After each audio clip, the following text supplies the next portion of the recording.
What's up, nerds? Today, we are honored to be joined by award-winning stand-up comedian, writer, and activist, Sampson McCormick. That's right, y'all. One of the influential voices in the Black creator space. He will be joining us for a warm and witty conversation. We'll be talking about his beginnings, the current state of queer Black stories, and what can be done to keep the needle moving in the right direction. All that and more on today's bonus episode with Sampson on the Black and Snurdy podcast.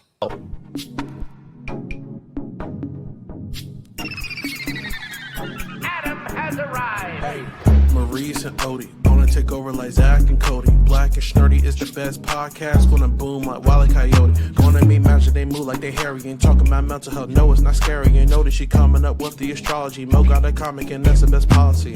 Maurice the goat, talking about animation cause you know. Odie, she moving wavy like the boat. Watching some movies and she taking notes. Yeah, kick back, listen. Black and Snurdy have risen. Upload on a mission. 5 stars, never dissing. Black and Snurdy, ooh. Black and Snurdy, yeah. Black and Snurdy. Hello and welcome to another episode of the Black and Snurdy podcast, the only podcast where two sexy Black nerds get together to shoot the shit. I am Mo, aka Kid Licorice. And I'm Odie. And together we are the aforementioned Snurds here on a bonus episode of the Black and Snurdy podcast. How are you doing today? I'm feeling okay. I'm feeling lots of things better than I was yesterday. Yes. Or maybe yesterday was a little fun. So I think it was fun. I had a good fun time yesterday. Yes, yesterday was. Mm-hmm. But yeah, I'm just feeling my feelings. Yeah. And you are allowed to feel your feelings. And I'm not just saying that because I'm a guy, like I'm just some dude. Like I'm not giving you permission. You can feel your feelings, girl. Appreciate it. How are you doing? Miserable as fuck. I'll get into that when we get into Big Mad. But in general, like I'm a weird mix of like excited and just fucking terrified and tired as shit. Yeah. I think if there was a hierarchy, it would go like tired first, excited second, fucking miserable at the third. Yeah, I feel like that might be a good assessment. Yeah. You know, but I think that even when, and I know that I say this a lot, but I do think that it's good to have a mixture of outlooks because shit can still be miserable while also knowing that there's other things that are not miserable and there's other things that you could be like grateful or excited about or just whatever. Like we don't have to dwell on the shit that's miserable because there's probably also always going to be something terrible and annoying and dumb happening, you know? Right. So just in essence, you know, you take the good, you take the bad, you take them both, and there you have the facts of life. That wasn't even where I was going when I started that sentence, but I'm happy with where we got. Yes, same. But sorry, I didn't mean to cut you off. No, I was saying one thing that I am excited about. Actually, before we got to that, I wanted to ask you one quick question. What? Are you, at the very least, looking forward to the coming week? Or the coming weeks ahead, I should say. I'll keep it brief. I'll keep it, like, super close to the future. I don't know. Maybe. I hope to be here and thriving in the next couple of weeks. Thank you. That's all we can hope for. And why do you ask? Nothing. It's going to be a busy week for the both of us. That's all. Yeah. That's all. That's all I was asking. You had a drop you were trying to key up that you really wanted to play. And I was just trying to wait and figure out which one it was going to be. Sometimes a sincere question is a sincere question. Okay. That's it. All right. All right. But enough of the shenanigans and the chicanery. We are very, lucky and grateful to be having a special guest. We have a special guest. We have a special guest. Why don't we have a fucking drop for this? Guest. And he's really cool. And I do not have my notebook to write down to make a drop of that. It's fine. Everybody take a shot because he mentioned yes, making a drop. Yes. But no, like in all seriousness, we're very honored and grateful to have another addition to the Snerdyverse. And honestly, like I'm as excited as I have been in a long time, because not only is this gentleman a award-winning stand-up comedian and content creator. Sure is. I know the dude personally. When I started stand-up comedy, he was already fucking nailing it.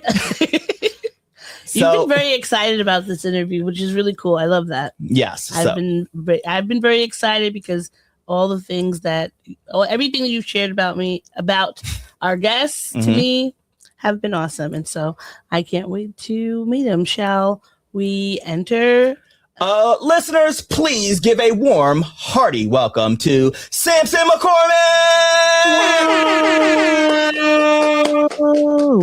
Yay! That's right, 2 air horns for you, my brother. Well, it's appreciated. First off, thank you so much for joining us today. How are you doing, and do you accept the responsibilities that come with joining the Snerdyverse? That's why we're here. Duh. I love it. Love it already. Love it. It's just good to be here. Thank y'all for curating this space for sexy Black nerds, because there are a lot of us out here.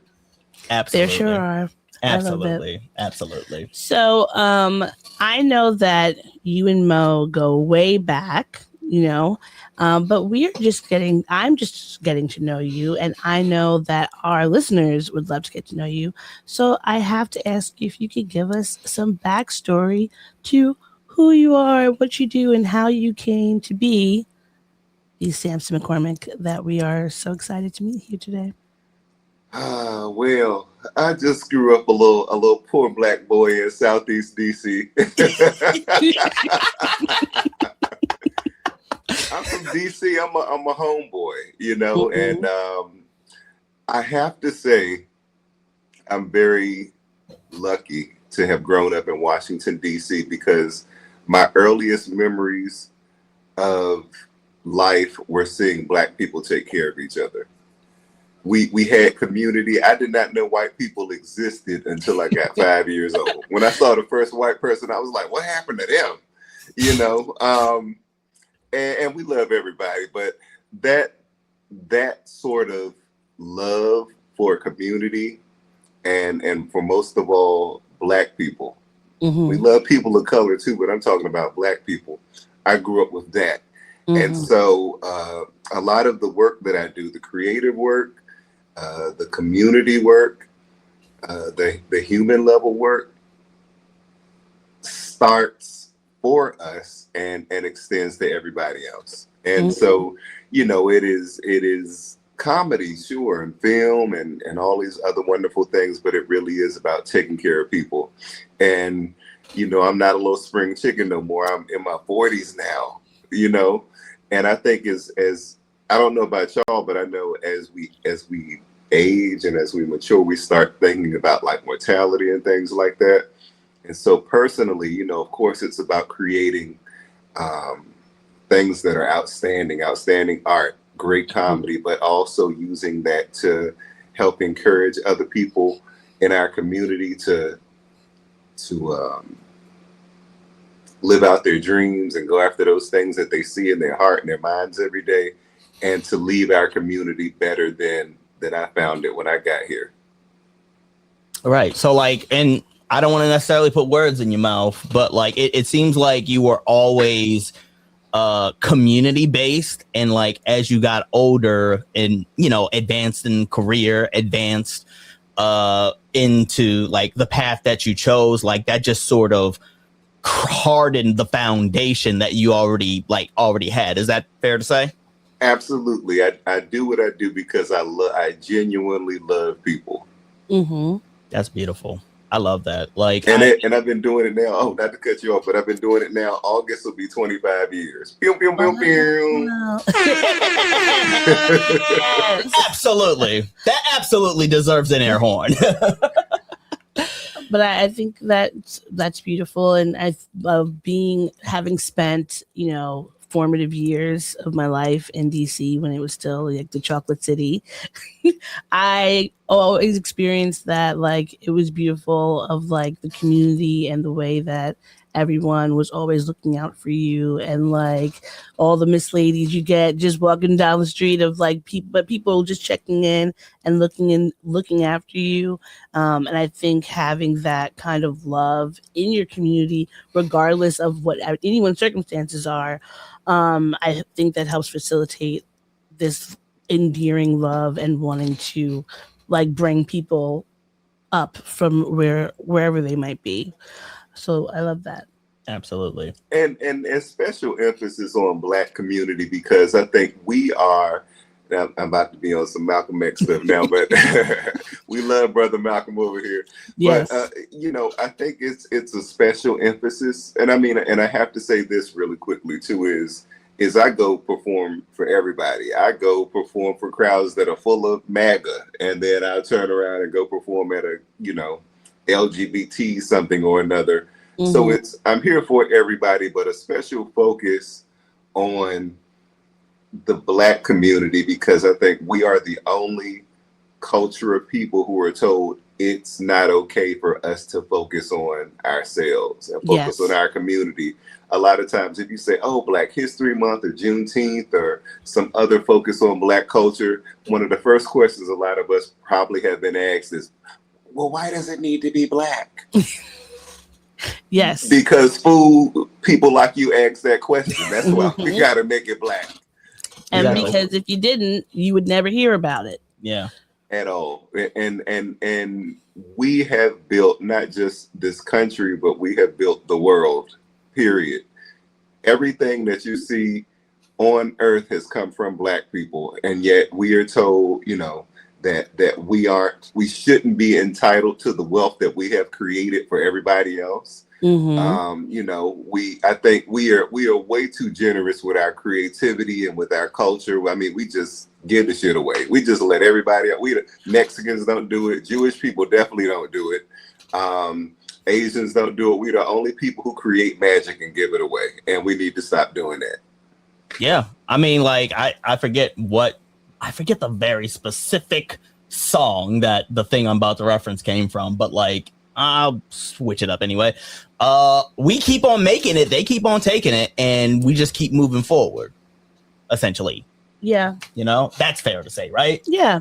And unfortunately, because Black people have been in various degrees just constantly pushed out of the conversation and not allowed to be in the conversations. People think that once we get into the space that somehow we're going to be a danger, when I think that is so antithetical to just who we are, because we see, like you said, our culture and the things that we do, we allow people to indulge in it freely, and we are accepting of it. And across the diaspora, it's very much like that. If someone hears a white person speaking patois, they're not going to be like, oh, that's not for you. It's like, oh, that's cool that you love my culture so much. Like, I appreciate that. And that, unfortunately, the love is not reciprocated. That is not cool at all. It creates so many different barriers, because we are still then forced out of like our culture still isn't. It's not cool when it's on us. It's only cool when it's on everybody else.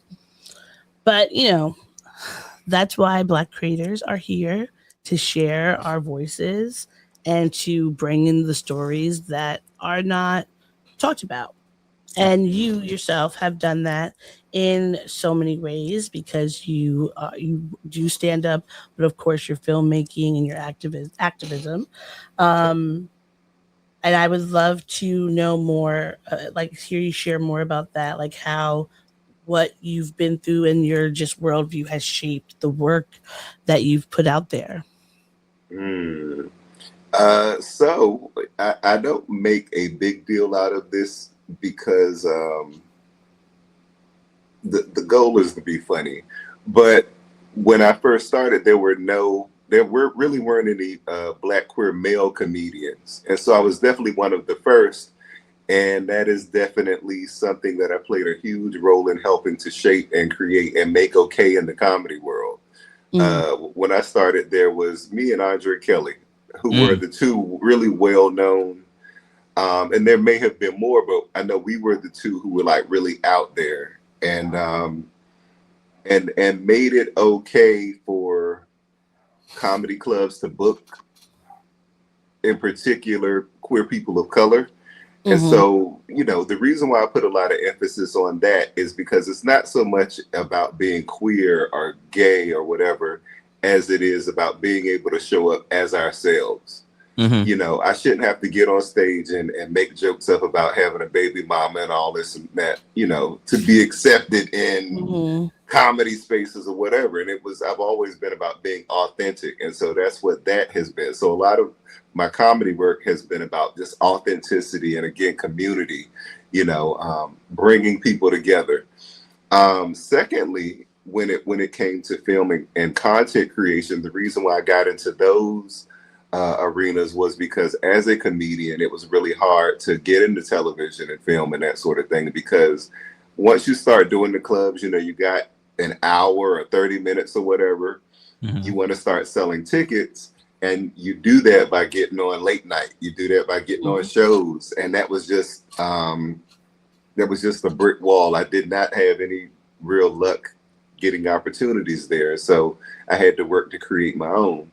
And so with that, again, it was about being authentic, seeing stories that need to be told about who we are as Black queer people, because particularly in the Black community, we still aren't having honest conversations about sexual identity and simply how we show up. And so it was about that. And then content creation was just another part of that. So all those things. Absolutely. I think I mentioned this already at the top, but if I didn't already say it explicitly, I started in DC, I want to say around 2000. I don't know why I'm asking you. We didn't even know each other while we were going to the same fucking school. So why am I asking you for a point of reference? Anyhow, sorry. No, I started in DC doing stand-up comedy around 2009. That is roughly around the time when you were mad active and we met and we, I got to see you perform then, and I can attest that what I always appreciated, not just on the stage, but just off the stage, just hanging out, was that you really were just the picture of authenticity, just there was, at least for me, from what I remember, in my point of view, there was never sort of any sort of comedy code switching, which is a lot of what was happening at the time, of just, I have a specific persona on stage, and then off stage, I'm just this other way. It never came across to me as any sort of compartmentalization or anything like that. And that's why I held you in as high respect as I still do to this day. I just wanted you to know that. Thank you. And well, I would love if you could talk about some of the work that you've been in, because we've seen some of your work on film and screen, and I would love to know about some roles that you have done that were your favorite, or some movies that you may have created yourself that were your favorite that you could share with us. And feel free to not reference that one weird blip in the flash pan comedy group that we were a part of for a quick minute. Oh. Now he wouldn't have if you didn't bring it up. Well, now that you bring it up. That was my favorite. I'm going to tell the whole story. Please, we need to know the information. Share the stories. It is Didn't not we like go to some museums and do a whole photo shoot and some more stuff? And we did a photo shoot. Where are those pictures? We need them ASAP. Oh my goodness. The social media manager needs these pictures expeditiously. I don't have them offhanded. They might be on my Facebook, but either way, I'm actually I got them. Send them over real quick. I will put something on the screen. Oh my gosh. I would love to see Baby Mo at the museum. Well, now, do you remember which museum it was? That's a good question. Because there were four of us, and It was me, Mo, Tim Young, and maybe Tyler Sonicson or something like that. That's right. Now, what was the reason you were at the museum for the photo shoot? Just a backdrop, right? Like something unique to show us as like a united group, In front of like... We really didn't need to be at that museum. We didn't. We did not. Was it like a Smithsonian? Because I just imagine being on the lawn, a group of kids just acting like... I think we went in the museum. Yeah, we were inside. And also, kids is doing a lot of heavy lifting in that sense that you just... All right. I think I might have just been the one baby. Everybody else seemed like were definitely more experienced than me. I was just grateful to be doing anything. No, wrong photo. I'm not gonna spend time on looking for it. I'm sure I can find it somewhere. But yeah, that's neither here nor there. Do you remember the name of this comedy group that you were doing? I don't even think we did any shows officially. We just got together and this is it. Yeah. Let's come on, friends. We're doing a thing. I love that. Listeners, if y'all could dig up that information. I don't want to take too much time on this. I want someone to find a poster of y'all with you over the marquee. We're coming out, guys. I think there was a marquee actually involved at one point, but I literally don't want to take too much time away from Sampson on this. Circling back to your original question. Yes. Actually, was it? It was. I was curious if you could talk about some of the work you've been in, either that you've been in or that you've created, that the folks can watch, because we've watched some of your things. We love them. And so I would love to share your experiences and maybe some that were your favorite. Oh, my favorite have definitely been my comedy specials that were self-produced, and we put them like on YouTube and stuff like that. And those were fun times because that was before the internet became what it is now. And so say you put out really good work independently, people would reach out to you and book you really easy if your work was good. So it was just that always brings back really beautiful memories. And that's back when a lot of the gay boys were on the down low. So what they used to do was, because it was fun too, because there weren't a lot of gay comedians. So it had just a lot of shit around it. Like mess. Yeah, like, you would do shows and you would talk about like the church and all these other things that were considered really taboo at the time. And you would get like church people who would come to the shows would always sell out. Church people would come to the shows, and they sit in there staring all hard, sucking their teeth, but I would make them laugh though. And, parents and college students, and then the gay boys who were closeted would you know, they would come in and be like, yeah, I'm straight, but you know, I just wanted to come and support you because, you know, I like good comedy. And they would sit in the back with hoodies on. Mm-hmm. So those specials will always just always give me warm, fuzzies. They were just so great. And I would like to do another one soon. The next one's going to be on Netflix. Hell yeah. We're manifesting that for you. That would be great. And it's going to be mine, not me and 8 others. It's going to be me. Yes. What else? I did a film called A Different Direction about 8 years ago. And Miss Laura from Queens of Comedy's in that. And Daryl Stevens, who was on this show called Noah's Ark, is also in that. Yes, that's right. That was. And, that film is deep. I just say that. Maybe we can get into it later, but very deep film. Love the One You're With is another film, which is on Amazon Prime. I have a picture of that one. Oh, that movie! Absolutely. I think those are my favorite projects. I may be missing something, but those were immediately the things that come to mind that gave me the warm fuzzies. Oh, I love that. I absolutely love that. And just for quick reference, I promise I'll make it quick. This was the only photo that survived. Yes. Yeah. Did you all have nicknames? I think so. And the group, because the banner is there, you can't see it, but the group was called the Comics You'll Love. The Comics You'll Love. It was supposed to be a whole tour. Oh, y'all should come get together and do a bring it back and do a Comics You'll Love tour. Let's get it going. Let's get it popping. I'm good. I'm good.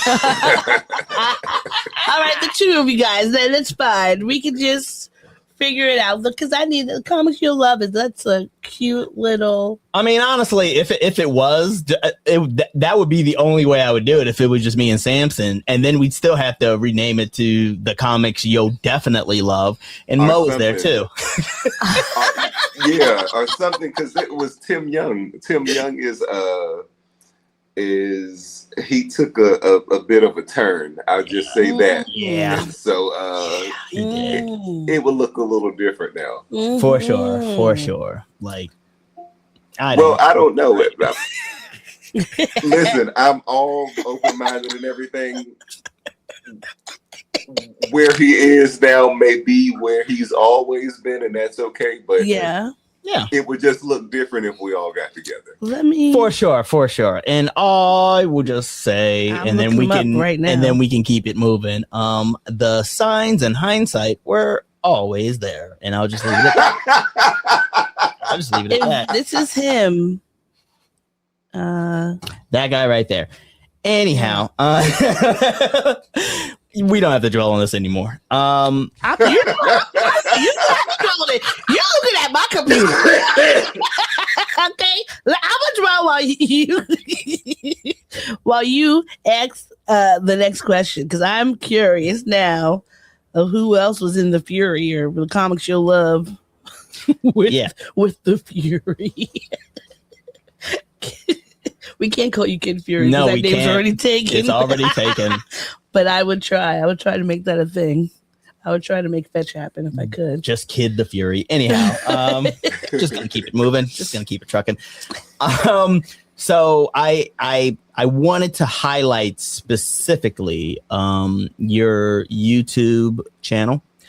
And specifically the series of you would have to elucidate me if you would even call it a series. I'm sure you would, but I don't want to put words in your mouth, that highlights and spotlights Black male gay love, profiles on Black gay love. And if you could sort of just walk us through like how that came about and, you know, what that means to you.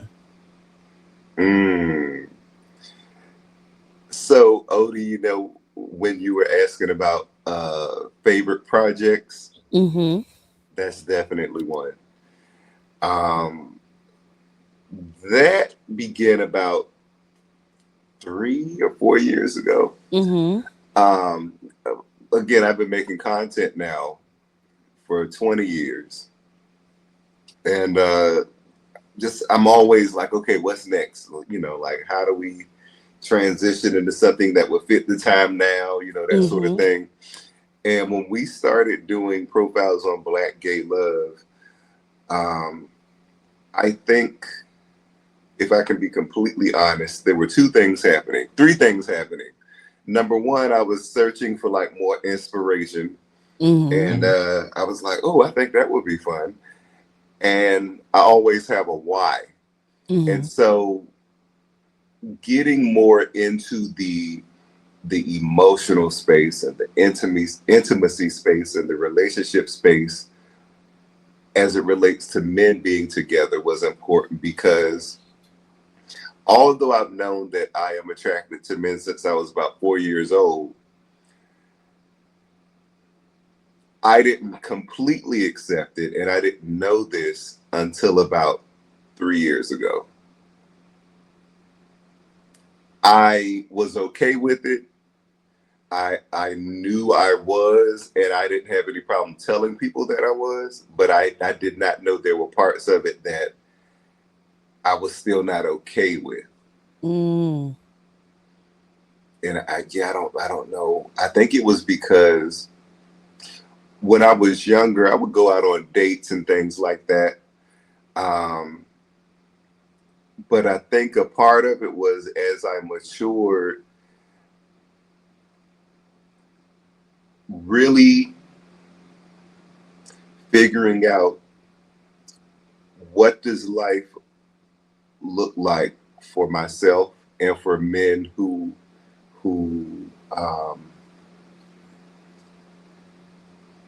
are similar to me in those ways. This is very nuanced. I'm trying to make it simple. Take your time, no rush. We don't have a blueprint for men who are not straight. You know, if you're not straight, if you're not married or got kids or whatever, nobody tells you what your life should look like. Sure. And, you know, so if you are a single gay dad, if you are, you know, a guy who understood his sexuality was different after having a kid, or maybe you're gay and you're trying to get married or whatever, nobody gives us a blueprint to that. Society tells you this is what your life has to look like, and if not, you're weird. We're going to ostracize you, we're going to criticize you. And so you really don't develop fully in really important ways if you don't have like a blueprint to follow. And it was just important to have really affirming conversations about what life looks like as Black gay men in relationships, in building our finances, in trying to be healthy, in, you know, understanding our sexuality in these really different and complex ways. And so one of the most effective ways to have that conversation was to invite on Black gay couples to share what those journeys for them look like. Because sure, we talk about love and relationships, but it's also, how do you navigate family? How do you navigate being a Black man and then two Black men loving each other and all that stuff? So to keep it short, because I could go on and on about that particular project, it was really to self-affirm. And it was really to repair pieces of myself that I did not know were still unhealed and broken because of society and because of the church, especially, and because I was raised to be a very traditional man. And so being raised to be a traditional man, and when I say a traditional man, y'all, we know what that looks like. Yeah, we know what it is. That is very much so in conflict with trying to love another man. And because it's a man, it's not a woman. is another man, and two men love each other. Sure, relationships have similar dynamics and things, but it is a lot different for two men or two women to love each other than it is for a man and a woman, where society's telling you this is what that looks like. And if you're at least following that closely in some capacity, that's okay. And if you're not okay. And it was important to let myself know that I am okay, and also as a byproduct of establishing more wholeness in myself and acceptance of myself, share that with other men who live similar experiences. Well, I love that you saw something that was missing and then you created it, because I think that has been just in generally a whole. Even if you see queer gay couples in the media, they're white men. Yes. You know, like seeing Black gay men and Black lesbians, black queer couples together and not in an interracial relationship is also very different, so that you just usually don't get it. And I think that it's hard enough to already not be seen as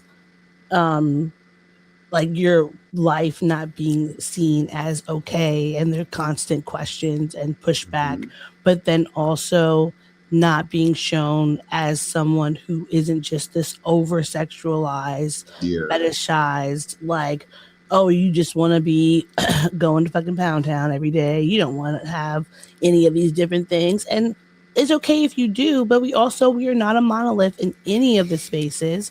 There are some people who might want to go all the rest of their life child-free and single and free and doing all that, and that's okay. But someone also might want to get married or just have a child on their own and be different. Like, we all want different things, and to constantly be told there's only one way, it's something that you have to push back on, because there's no way that there's only one side of this life and this journey, because we're all so different. We've all seen and experienced different things, and now being able to get that, and I think also just because of the amount of trauma the Black gay community has experienced, and the fact that we are lucky to be able to find the elders who are still here to talk and share their life and their love and the experiences that they've had, because it's not just young people who aren't experiencing these things and are alone. There are others who you could say are there in community with you and want the same things, and like, you're not by yourself, Yeah. And I'll preface by saying, like, as much as this is a safe space, like, I want to make sure that I'm asking with all the respect in the world, by doing this, by working on this project, like, there was a necessity for it, and it was also helpful for you. Was there, like, what was the most, like, impactful or eye-opening thing that you did realize from working on this series, the Profiles on Black Gay Love? Like, I know you said it was self-affirming, but, like, was there something that, like, awoke in and elucidated in you that you still keep to this day? Sorry if that question was confusing. I was all over the place. Not confusing at all. No, I don't think so. I think it was just affirming. It was just affirming, and again, it was community building. Because I think, just like Odie was saying, when we look in the media, we see interracial gay couples a lot. And, that's great for the people who are in those, but I don't like white men, so. Same, absolutely same. Absolutely. I done messed with a couple who slipped through the cracks, and I was like, damn, how that happened? But Also, same. He must be mixed with some Greek or something. I was like, he got me. but when it comes to a partner, I love loving another Black man. I love supporting another Black man through the experiences that we have, you know, as Black men, particularly in America. You know, when I'm talking to my dude, and or we're together and somebody says, hey, you know, I had this incident with a police officer, or this happened while I was out at the store, or whatever. Nobody's going, are you sure? Mm-hmm. Yeah. You know, or you know, are you making it up? Or you don't have to explain anything. At the least, we will tell each other that was some bullshit. You want to smoke a joint? You want to smoke a blunt? Yeah. You know, but anyway, that's a whole nother conversation. But what it did was it helped to affirm the Black experience and the Black queer experience, just period. I think, you know, we are always told, oh, you know, Black gay relationships are this or that, or they don't exist, or Black gay men are doomed to live these sad, depressing lives, or you can't be Black, gay, and Christian, or you can't be Black, gay, and Muslim, you can't be this and that. And the series just affirmed that we have a right to be who we choose to be and who we are. And it is not a mistake.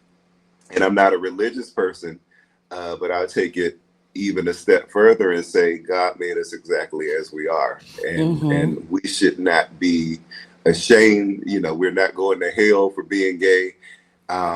It really helped to deepen my appreciation for my experience and also our community, and it helped to deepen even my faith in this experience. And again, not to ramble on, but it started these conversations that I did not know needed to be had in our community, and also with a lot of straight Black people, who is really weird to me, who that people just go, well, everybody should be straight. That's like saying everybody should be white, you know?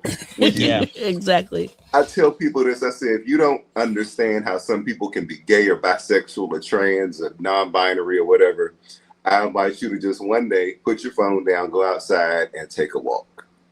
Take a walk, look at the people that you see, look at the trees, look at the clouds, look at the grass, look at the plants that you see, look at the different animals. All of it is different. And if all of that is different and diverse, why would human sexuality be just one thing? Absolutely. And this is all just as natural as everything is. And, you know, and so I think it is important for people who aren't gay to, you know, really understand diversity in those sorts of terms. And then for a lot of us who are, you know, Black, gay, and bisexual, or whatever we are, that is not in the little binary that we're told we have to exist in.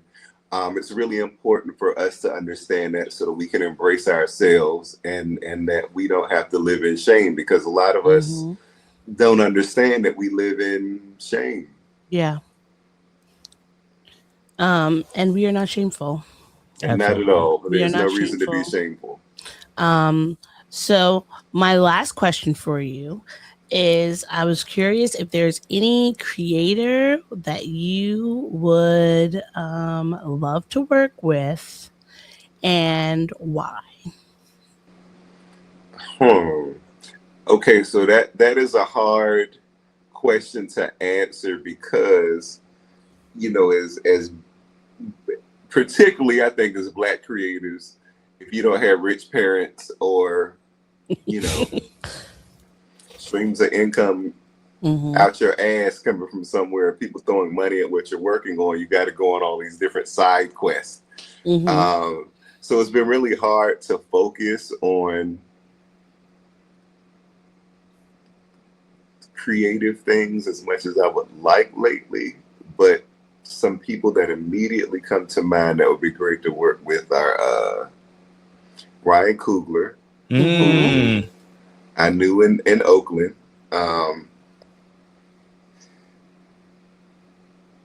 Ava DuVernay. Yes, amazing. Strong choices all around. Issa Rae, and I have to work with Patrick Ian Polk. Ooh. Who created Noah's Ark. Yes, an icon. Yes. All of them. I love that. And we're manifesting that for you to happen, for sure. It has to. It has to, because I would also like to be there. Never a question of if, just a question of when. Yes. But yeah, Matt, thank you for talking to us. What we're going to do now, though, is we are going to move just ever so slightly into our mental health check-in. Of course, we are very much advocates, not experts, when it comes to mental health and exploring our mental health journeys. Let us start with our guest. How is your mental health journey doing so far at the moment? I'd be high, so it's great.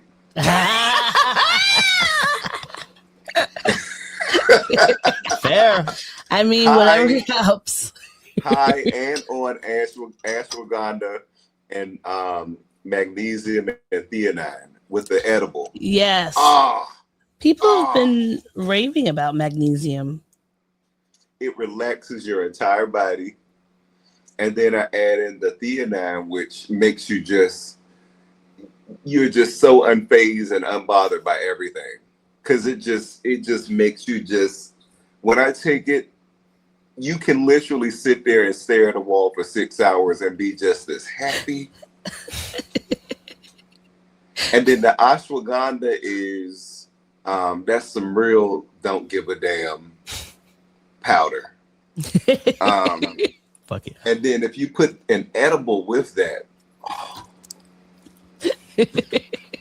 and the funny thing about that is when I am in that space, and say I'd go outside and I'm walking around, I get approached by people so much. So I don't know if there's some sort of peace or I don't know what it is, but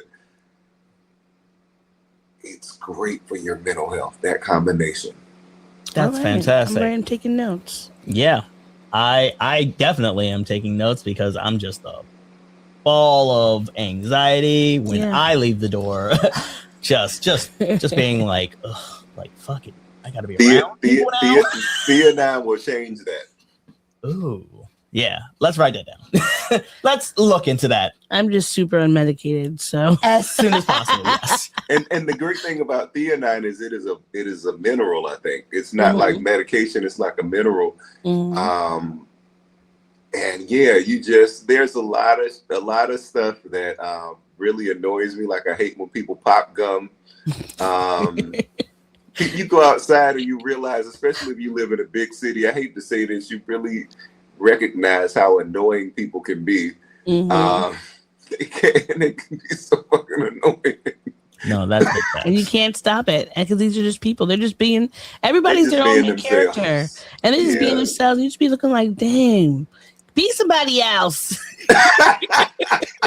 Because gosh darn it, it's annoying me. Honestly, when you take those supplements, you just have all the love for people in the world. All right.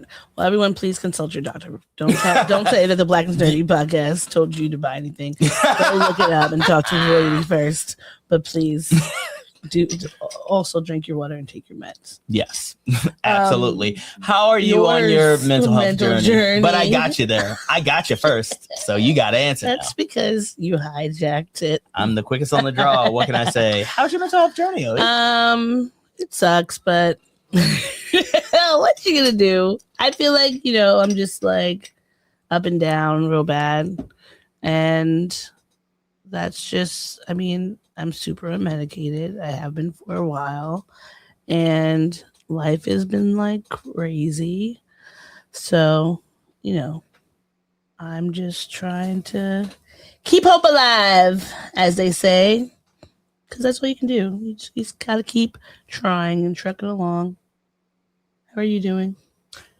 Not great, but my hope is that with the slither of optimism that I still retain, just because I am also super unmedicated, as I've said many times on this podcast, my the upside is that had a lot of therapy, used a lot of tools, and been able to utilize those tools relatively effectively to balance out the fact that I am bipolar too, and I have had manic and depressive states in the past few months, but those tools have helped me to identify them.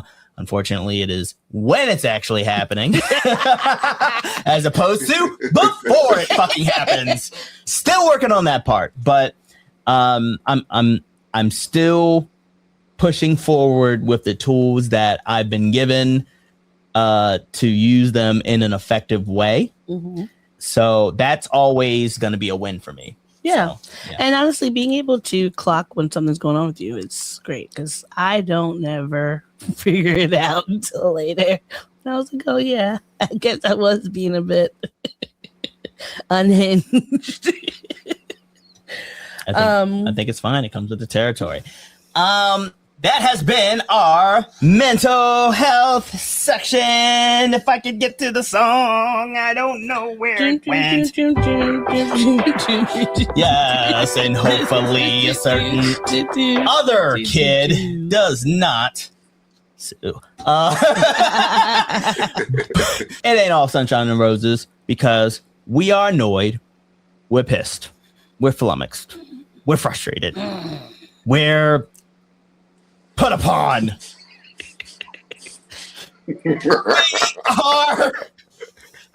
I've already used the words. Big Mad! It is time for Big Mad! Bringing it, what? We gripe it. We're not griping anywhere else. We gripe it. This safe space for us to share. We gripe it. We ain't griping anywhere else. We gripe it. A fun little drop. Recorded by myself. That was nice. Thank you. I appreciate that. We need that for the card. Hell yeah. Hell yeah. Just paying homage. I'm going to start with you, Odie. What is making you big mad? Jeez, what is making me big mad? I think I'm still mad about everything I was mad about last week. So yeah, I'm just big mad. I'm a big ball of mad and rage and fury. Well, you're not the Fury. That's me, no, apparently. You hold that title. Sure. But yeah, I am mad and annoyed at the world and the state of things. But, you know, Lindsey Graham's dead, so I guess everything else isn't so bad. What's making you mad, Sampson? I can tell you exactly what's been. I think I have pet peeves. The thing that makes me mad right now, that just burns me up, two things come to mind immediately, is when I go out in the middle of the day and it's crowded at the grocery store. Why is it crowded at the grocery store at 12 o'clock in the afternoon? Go home. Why can you not find, why is there a traffic jam in the grocery store parking lot at 11:30 in the morning? This is insane. Secondly is when I go to the buffet, because, you know, I'm busy, so I don't get a chance to cook as much as I'd like to. I go to the buffet and I see people pick at the food. And you know, these people are also not washing their hands when they come out of the bathroom. Absolutely. So it's bad enough that they're gross, but then on top of that, picking at the food with the, like, stop it. Pick your shit up, put it in that box and move. Those two things piss me off. And that's everything that's making us big mad. Bringing it, what? But we don't like to leave things on a sour note. You know why? Because, in truth, as Odie said, we're not a monolith.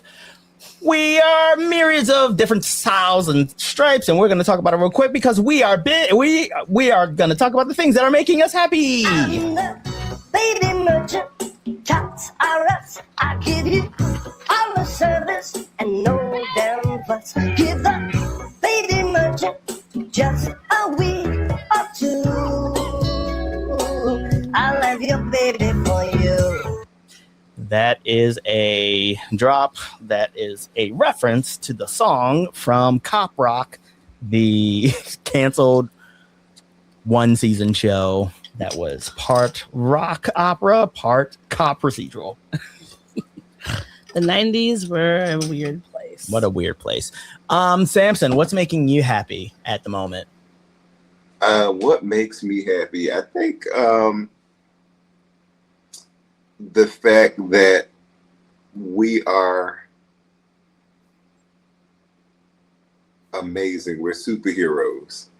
And I'm talking about Black people. We make it happen every day. And that is an ability that cannot be taken from us. We're superheroes and we make it happy. And I am so blessed. And I think we can all agree to be Black in this lifetime. And should we come back for another lifetime, let us be Black again. Amen. Yeah. Absolutely. Absolutely. I feel that all the way into my heart and ribs. What's making you happy this week, Mo? As I always say, doing this podcast with you makes me happy.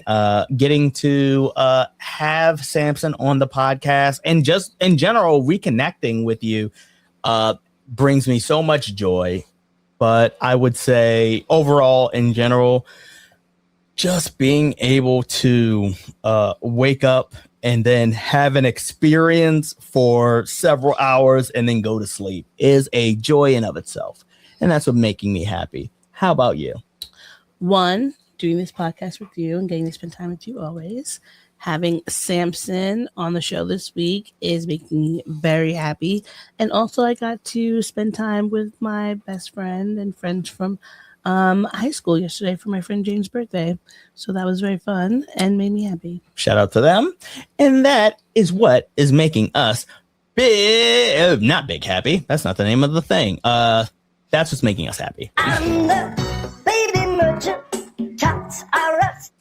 Sampson, where? Sorry, that was abrupt. But where can people find you? What would you like to plug? Online, I'm not hard to find. If you look up Sampson McCormick, that's Sampson with a P, Sampson McCormick, you'll find a plethora of everything. Great content, great films, great comedy, great community, great social commentary, great conversations, great comedy shows, great everything. And just look it up and connect where you can. Yes. Absolutely. Because to me, you are literally the definition of Black excellence. So. And likewise, both of y'all are. Thank you. Thank you so much. And again, thank you for being on the show. I want to let everybody know that if that's everything, that's everything. We will be back probably later this week with some more of this. Until then, please follow Sampson. Please follow us. Until next time, take it easy, keep it sleazy. Bye. Thanks for listening, nerds. Keep the show growing. Listen, comment, and download on Spotify and Apple Podcasts, or watch full episodes on YouTube. Follow the show at Black and Snurdy. Follow me at Licorice is Legit. Find me at that'sod_e on Twitter and at that'sod.e on Instagram. This is the Black and Snurdy Podcast, where nerds of a feather flock together.